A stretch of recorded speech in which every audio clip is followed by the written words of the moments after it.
잠시 기도하시겠습니다.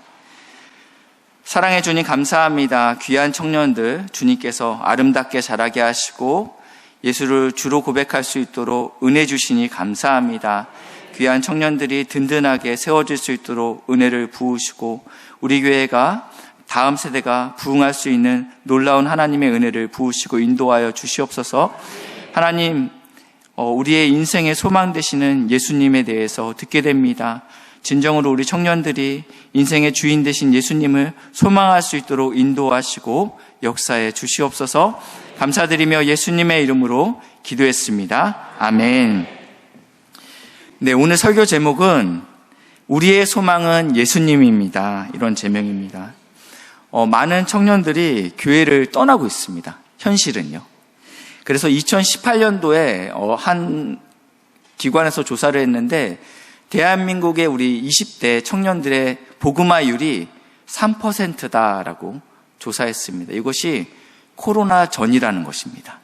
그리고 나서 코로나가 지나고 나서 한국교회가 20% 정도가 전체적으로 이렇게 줄었다고 하는데 30대, 40대, 특별히 20대는 훨씬 더 많이 줄었습니다. 미 전도 종족의 기준이 2%입니다. 그러니까 2%가 되지 않을 때는 그 땅에는 선교사를 파송해야 된다라는 의미가 됩니다.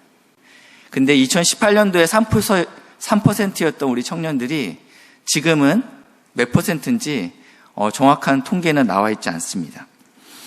그렇기 때문에 오늘 이 자리에 있는 청년들 한 명 한 명이 사실은 너무 귀하죠.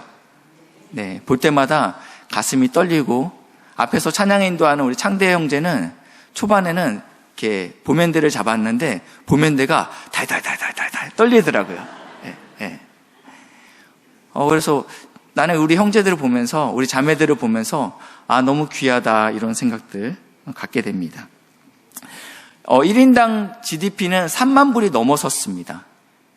훨씬 더 어르신의 세대보다 저 때보다 훨씬 더 좋은 시대를 살고 있는 것처럼 보이지만 훨씬 더 팍팍한 인생을 살고 있다라고 모든 통계들이 이야기합니다.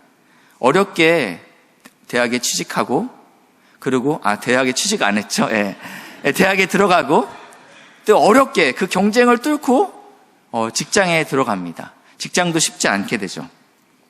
어렵게 직장을 구했지만 평생을 벌어도 내 집 마련이 어려운 시대가 지금의 시대라고 합니다. 그래서 요즘의 청년 세대를 M4 세대라고 이야기합니다. 내 집 마련을 포기했고 결혼을 포기했고 출산을 포기했고 인간관계를 포기하고 꿈과 희망을 포기한 시대를 이 청년 시대를 이렇게 지칭하고 있습니다. 그럼에도 불구하고 우리에게 성경은 소망이 있다라고 얘기합니다. 바로 예수님이 우리의 유일한 소망이다라고 이야기하고 있다라는 것입니다. 그러면 왜 예수님이 우리의 유일한 소망이 되십니까? 첫 번째는 우리에게 소망이 없기 때문입니다. 우리에게 소망이 없기 때문입니다. 오늘 본문에 보니까 유대인의 명절이 됐기 때문에 많은 유대인들이 예루살렘에 올라갔다. 그리고 예수님도 예루살렘에 올라갔습니다. 2절을 한번 보시면요. 2절, 3절 보시겠습니다. 예루살렘에 있는 양문 곁에 히브리 말로 베데스다 하는 못이 있는데 거기 행각 5이 있고 그 안에 많은 병자, 맹인, 다리 저는 사람, 혈기 마른 사람이 누워있다. 그런데 이들이 무리 동함을 기다리고 있다라고 오늘 성경에 쓰여 있습니다. 예루살렘 안에는 많은 문들이 있어요. 네, 성이 한 개면 문이 한 개지 않지 않습니까? 그래서 많은 문이 있는데 어문이 있습니다. 어문은 무슨 문이에요? 앞에 수산시장이 있어요. 물고기가 지나가는 문이 어문이라고 합니다. 그리고 옛문, 그러니까 예루살렘 성전 안에서 가장 오래된 문을 옛문이라고 표현합니다. 또 분문. 예, 모든 분뇨들이 왔다 갔다 하는 더러운 오물들이 왔다 갔다 하는 문을 분문이라고 합니다. 그리고 오늘 등장하는 것은 양문입니다. 어떤 문인지 아시겠죠? 양들이 지나다니는 문이에요. 특별히 예루살렘 성전에서 하나님께 제물로 바쳐지기 위해서 이 양들을 끌고 가는 문이 양문입니다. 그러니까 이 문은 주로 예루살렘 성전에 예배를 드리러 가는 사람들이 이곳을 지나가는 문이었다라는 것입니다. 지금은 보기 힘들지만 제가 대학생 때, 한 25년 전인데요. 제가 대학생 때 지하철을 타면 하모니카를 부르는 거린들이 있었습니다. 그렇죠? 거린들이, 근데 이 거린들은요, 100이면 100 다 찬송가를 연주했어요. 내 주를 가까이, 이거 하모니카를 불던지 카세트 테이프를 틀고 찬송가를 연주했어요. 나 같은 죄인 이걸 제가 들으면서 어린 마음에 이분은 크리스찬이구나.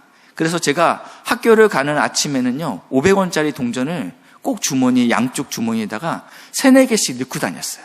만나는 분들에게 이분이 찬송가를 부르니 이분은 크리스찬이다. 어느 누구도 불교의 음악을 틀거나 천주교 음악을 트는 분을 한 번도 본 적이 없습니다. 근데 시간이 지나고 나서 보니까 이게 영업 비밀이었구나 라는 생각이 드는 거예요. 이분들이 100% 다 크리스찬은 아니겠죠. 그럼에도 불구하고 찬송가를 트는 이유는 여러 개를 다 틀어봤는데 찬송가를 틀었을 때 가장 많이 거친다 이거죠.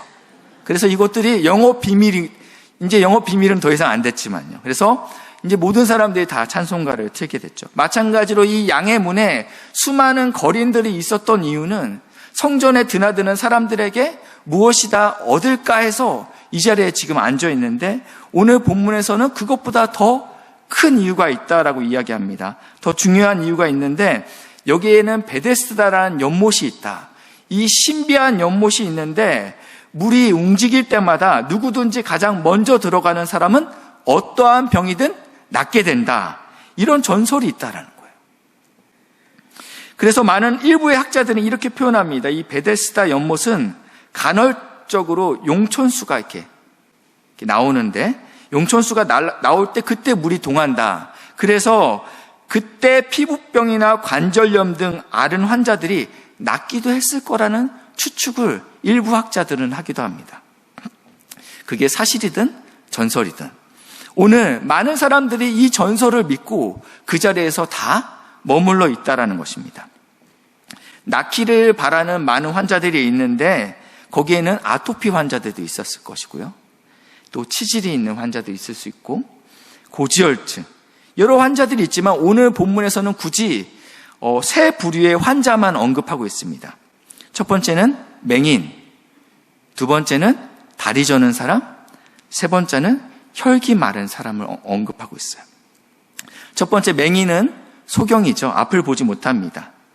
이 소경은 아침부터 물이 동하기를 간절히 기다립니다. 저녁에는 집에 가서 자다가 새벽부터 일찍 와서 오늘은 내가 가장 먼저 들어가야지, 그래서 물이 동하기를 기다려요. 근데 수많은 사람들이 거기에 진치고 있으니까 굉장히 시끄럽죠. 사람만 시끄럽습니까? 눈치 없는 양들이 예루살렘의 성전에 들어가면서 계속 소리를 질러댑니다. 지나가는 양의 소리로 이 상황을 파악할 수 없어요. 물이 동하고 그 모습을 본 아토피 환자가 뛰기 시작합니다.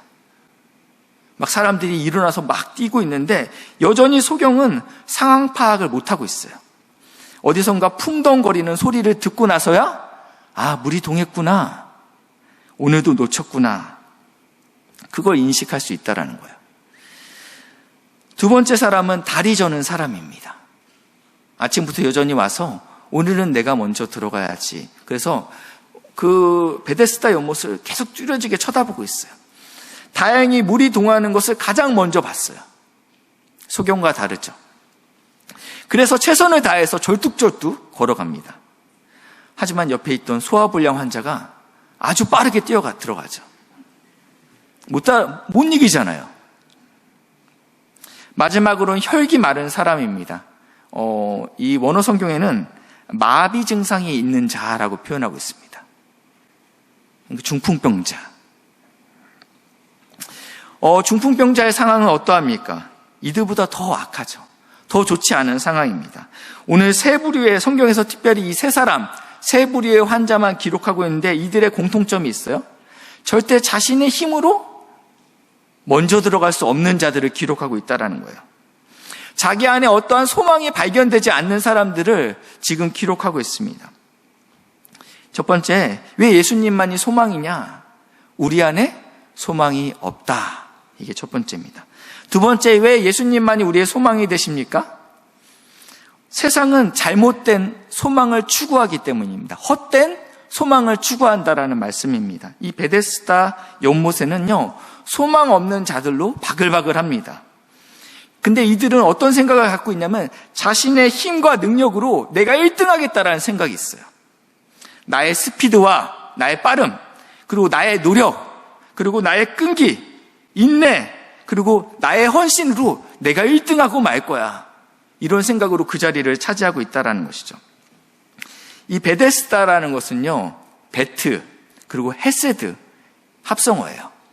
그러니까 은혜의 집이라는 뜻이에요. 지금 은혜의 집은 되게 은혜가 넘쳐야 되잖아요. 근데 여기는 경쟁의 집입니다. 현실은 오직 강자만 살아남는 정글이라는 말씀입니다. 이 모습이 마치 우리 청년들의 모습과 비슷한 것 같습니다. 내가 살아남기 위해서 남들보다 빨리 해야 됩니다. 남들보다 많은 스펙을 쌓아야 됩니다. 뒤처지면 패배자가 된 것 같은 느낌이 들어요. 그것보다 한술 더 떠서 요즘은요, 금수저, 은수저, 동수저, 흙수저로 나눠요. 내가 어떠한 노력을 하기 전에 이미 나는 나의 계급이 정해졌다라는 거예요. 포기하게 되는 거죠. 나는 노력해도 안 돼. 우리 부모가 나에게 해줄 수 있는 것이 없어. 이것이 지금 세상이 우리에게 주는 메시지라는 것입니다. 이것은요, 그 당시 예수님의 시대도 1등만이 살아남는, 1등만이 회복될 수 있다는 이 가치관과 21세기를 살고 있는 우리 청년들에게도 동일한 메시지가 우리에게 오고 있다는 것입니다. 그러니까 세상이 주는 메시지는 잘못된 소망을 추구하게 만든다는 거예요. 1등해. 너가 첫 번째가 돼야 돼. 그래야지 너에게 소망이 있어. 2등은 의미 없다. 기억하지 않는다. 이것이 세상에 주는 메시지죠.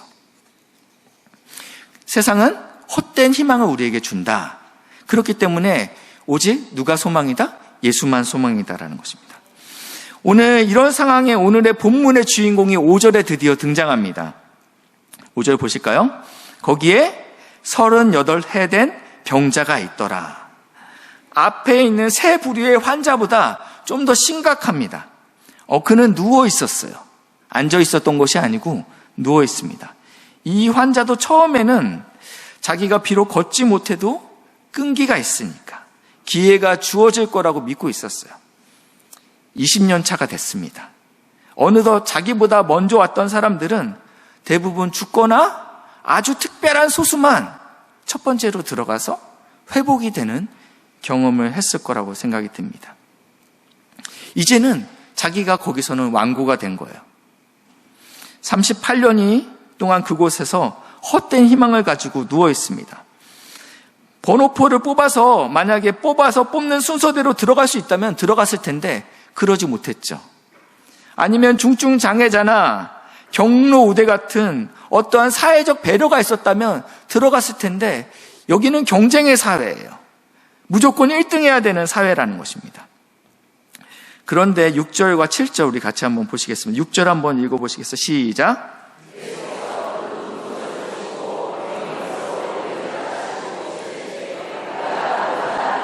네, 예수님께서 이 환우를 봤어요. 그리고 이렇게 질문하십니다. 내가 낫고자 하느냐? 여기에 대한 올바른 답은 뭐예요? 주님, 그렇습니다. 이렇게 얘기해야 되는데 오늘 7절에 보시니까 이렇게 표현하고 있어요. 병자가 대답하되 주여, 물이 움직일 때 나를 못에 넣어주는 사람이 없어 내가 가는 동안 다른 사람이 먼저 내려가나이다. 제가 원하죠. 근데 늘 제가 갈 때마다, 동할 때마다, 제가 38년 동안 한 여러 번 이런 일이 있었는데 갈 때마다 꼭 나보다 앞서가는 사람이 있어서 제가 회복되지 못했습니다. 주님의 질문에 전혀 다른 답을 하고 있다는 것이에요. 내가 저 물에 먼저 들어간다면 나한테 소망이 있었을 텐데 내가 그러지 못했습니다. 왜냐하면 날 도와주는 사람이 없어요. 엄마가 서포트를 해줘야 되는데 엄마가 그때 나에게 좋은 학원을 보내줘갖고 내가 남들보다 좀 더 먼저 시작해갖고 내가 언어를 좀 더 배웠으면 앞서갔을 텐데 그러지 못했습니다. 라고 지금 이야기하는 것 같습니다. 이 병자가 질문하시는 그분이 누구신지 몰랐다라는 거예요. 그분에 대한 이해가 있었다면 이렇게 반응하지 않았을 것입니다.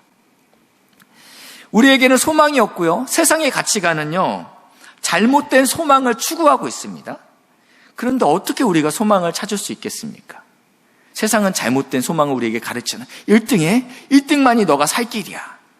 그리고 우리는 그럴 수 없는 존재예요. 그 소망이 없다라는 거죠. 어떻게 소망을 찾을 수 있습니까? 첫째는 소망 대신 예수님이 소망 없는 우리를 찾아오셨습니다. 6절에 보시니까요. 예수님께서 그 환우가 그 형편이 누운 것을 어떻게 하셨대요? 보셨대요.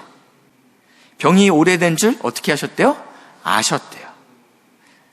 주님께서 이미 우리의 상황을 보고 아시고 있다는 것입니다. 너 소망 없구나. 근데 소망이 있는 예수님이 이 사람을 찾아오셨다는 것입니다. 주님이 찾으실 때는 실수가 없으십니다. 주님은 반드시 찾아내시고요. 찾기까지 찾는 분이십니다. 주님이 말씀하시면 또 반드시 이루어집니다. 구원은 인간의 힘을 보태는 것이 아니고요. 하나님께서 아무것도 할 수 없는 자격 없고 소망 없는 자에게 하나님께서 친히 찾아오시는 사건이라는 것입니다. 두 번째는요. 우리가 어떻게 소망을 찾을 수 있습니까? 소망 없는 우리를 주목하지 않고 참 소망 대신 예수님을 바라봐야 된다는 겁니다. 병자가 대답하죠. 주여, 물이 움직일 때 나를 못에 넣어주는 사람이 없습니다. 지금 누구를 주목하고 있어요? 자신의 상황을 주목하고 있어요. 지금 창조주 되시고 구원자 되신 예수님께서 너 낫길 원해? 그분이 어떤 분인지 알았다라면 주님, 낫기 원합니다 얘기했는데 주님 제 상황을 보세요. 지금 그런 말씀할 때가 아니에요. 그런 말씀할 때 실질적으로 나를 못에 넣어줄 사람을 붙여주세요. 우리는 이렇게 얘기하죠. 우리의 상황에 자꾸 주목한다라는 거야. 안 되는 이유를 우리 안에서 찾고 있죠. 근데 소망 없는 우리에 주목하지 않고 참 소망 대신 하나님을 바라봐야 된다는 것입니다. 자신의 상황과 처지를 주목하시는 것이 아니라 질문하시는 그분이 누구신지. 종종 우리 담임 목사님께서 우리 부교육자들과 함께 이렇게 어디를 가시다 보면 이런 말씀을 꼭 하세요. 뭐 먹고 싶어? 질문하시는 그분이 누군지 아셔야 돼요. 부교육자들끼리 갈 때는요, 우리가 오늘 밥이 좀 허했어. 그러면 배고프잖아요. 배고프면, 이렇게 다 우리 고만고만 하잖아요. 그래서 어떻게 할까? 그러면 이제 돌아가면서 이제 빵도 사기도 하고 그래요. 근데 빵만 사지 커피는 같이 안 삽니다. 우리는 고만고만하기 때문입니다. 그렇지만 담임 목사님께서 우리에게 뭐 먹고 싶어? 그러면요, 우리는 주저하지 않아요. 질문하시는 분이 누구신지 알면 주저하지 않는다라는 거예요. 빵도 사고, 케이크도 사고, 샌드위치도 사고, 커피도 제일 비싼 걸로 막 시키면서. 예. 만약에 오늘은 제가 쏘는 날입니다. 뭐 드시고 싶어요? 근데 눈치 없이 윤창로 목사님이 제일 비싼 거 시키면 안 되겠죠? 예. 그러면 안 돼요. 근데 담임 목사님이 뭐 먹고 싶어 할 때는 우리는 눈치를 보지 않습니다. 여러분, 다시 한번 말씀드립니다. 지금 이 질문하시는 분이 누구신지 기억해야 된다는 거예요. 예. 창조주시고 구원자 되시는 하나님이 우리 청년들에게 너희가 무엇을 원하느냐 말씀하신다라는 거예요. 신명기 2장 14절 말씀에 가데스 바네에서 떠난 세레시네를 건너기까지 38년 동안이라, 지금 어떤 기간을 이야기하고 있었는데 38년이라고 이야기하고 있습니다. 그때 그 시대의 모든 군인들이 여호와께서 맹세하신 대로 진중에서 어떻게 됐대요? 멸절됐다. 이 멸절된 사람들은 누구입니까? 이 사람들은 출애굽한 사람들입니다. 그래서 시내산에서 하나님의 말씀을 받고 그리고 이 가데스 바네아까지 오는데 2년이 걸렸죠. 그러니까 우리가 광야에서 40년이라고 하잖아요. 왜냐하면 가데스 바네아에서 정탐꾼을 보냈는데 40일간 정탐하고 돌아오는데 이 정탐꾼의 보고가 놀랍습니다. 그 땅이 좋은 건 확실합니다. 근데 그 땅은 무섭습니다. 그 땅에는 거인들이 살고 있습니다. 우리는 메뚜기와 같은 존재입니다. 이런 부정적인 보고를 들은 그 백성들이 일하시는 하나님, 약속하시는 하나님을 보지 않고 누구를 보기 시작했어요? 자기 자신을 보는 거예요. 객관적으로 그래, 이건 불가능한 싸움이야. 자기 자신을 보니까 약속하신 하나님이 보이지 않는다라는 거예요. 그러니까 하나님께서 38년 동안 그 군인들을 다 어떻게 했대요? 멸절시켰다라는 거예요. 하나님을 신뢰하지 않고 자신의 어떠함을 바라보는 사람들이 광야에서 죽는데 걸리는 시간이 38년이었습니다. 그만큼 어려워요.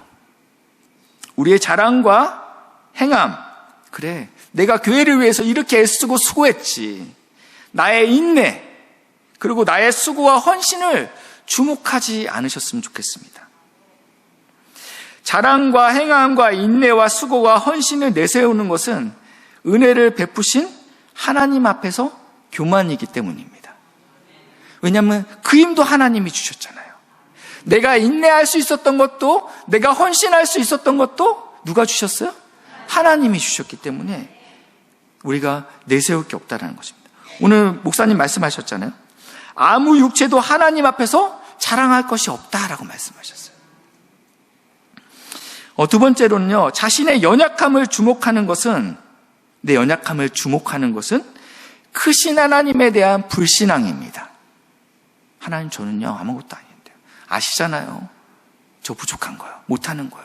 그게 어느 정도가 되면 상관이 없는데 그걸로 인해서 아무 순종도 하지 않고 아무 헌신도 하지 않는 것 자체가 크신 하나님에 대한 불순종이라는 것입니다. 불신앙이라는 것입니다. 출애굽기에 보니까 이렇게 얘기하고 있어요. 누가 사람의 입을 지었느냐? 누가 말 못하는 자나 못 듣는 자나 눈 밝은 자나 맹인이 되게 하였느냐? 나 여호와가 아니냐? 크신 하나님이 그렇게 하셨다라는 것입니다. 그러니까 신앙이 자라면 자랄수록 우리의 부족함을 넘어서는 하나님의 풍성함을 보셔야 됩니다. 예수를 닮으면 닮을수록 우리의 헌신을 가능케 한 하나님의 은혜만 드러나야 된다는 것입니다. 말씀을 정리하겠습니다. 왜 예수님이 우리의 유일한 소망 되십니까? 첫째는 우리에게는 소망이 없기 때문입니다. 둘째는 세상의 메시지는 우리에게 헛된 소망을 주기 때문입니다.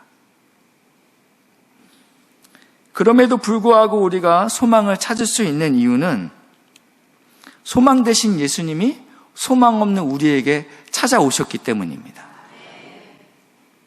그렇기 때문에 우리는 소망 없는 우리를 주목하지 않고 참 소망 되신 예수님을 바라봐야 됩니다. 청년들은 이제 인생의 가운데 여러 가지 계단이 있습니다. 학업에 문제가 해결된다면 이제 숨이 트일 것 같아. 소망이 생길 것 같아. 근데 막상 그렇지 않아요. 취업의 문제가 해결된다면 이제 내가 정말 하나님을 잘 섬길 수 있을 것 같아. 내가 이제 살아낼 수 있을 것 같아. 근데 그렇지 않습니다. 결혼의 문제가 해결된다고 더 큰 문제들 우리 앞에 막 쌓여 있습니다. 새로운 문제가, 또 다른 문제가 우리에게 끊임없이 찾아옵니다. C.S. 루이스는 이렇게 표현하고 있어요. 고난은 하나님의 음성을 듣는 확성기다. 인생 가운데 찾아오는 많은 문제들은 이 문제에 어떠한 의미가 있다라는 거예요. 그 문제를 통해서 우리가 힘들어 이게 아니라 그 문제를 통해서 살아계신 하나님을 만날 수 있는 그런 기회가 된다라는 거예요. 메가폰, 확성기가 된다라는 거예요. 사랑하는 우리 귀한 청년들이 모든 문제 앞에서 우리의 형편을 보시고 그리고 우리의 절박한 상황을 아시는 주님 앞에 나가시는 은혜가 있길 주님의 이름으로 축복합니다. 그분은 우리를 보실 뿐만 아니라 아시기도 하고 그 다음에 이 문제를 해결할 수 있는 능력도 되시는 분이십니다. 왜냐하면 하나님이, 예수님이 창조주시고 구원자이십니다. 그분이 우리에게 이렇게 선포하세요. 우리 8절 같이 합독하시겠습니다. 8절 시작.